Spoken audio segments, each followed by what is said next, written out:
नहमदुहु व नसल्ली अला रसूलिल करीम अम्मा बाद फ़अऊज़ु बिल्लाहि मिनश शैतानिर रजीम बिस्मिल्लाहिर रहमानिर रहीम।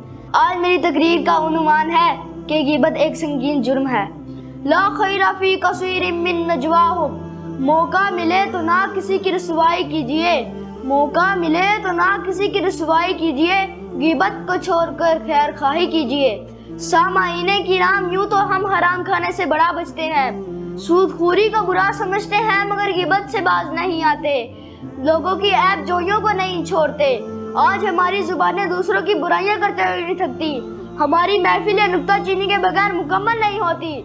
घर हो या बाजार, दफ्तर हो या मस्जिद, सफर हो या हजर, हर जगह दूसरों की बुराइयां ही सुनने को मिलती हैं। हालांकि किसी मुसलमान की ग़ीबत करना मुर्दा भाई के गोश्त खाने की तरह है, किसी के ऐब को तलाश करना हराम है।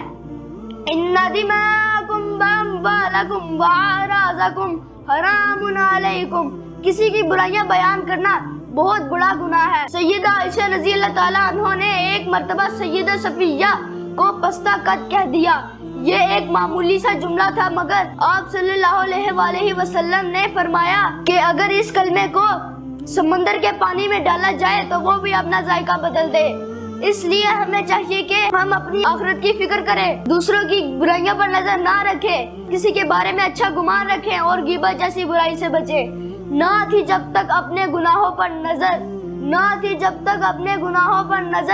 रहे ढूंढते औरों को ऐबो हुनर, पड़ी जो अपने गुनाहों पर नजर, निगाह में कोई बुरा न रहा। वमा अलैना इल्लल बलागुल मुबीन।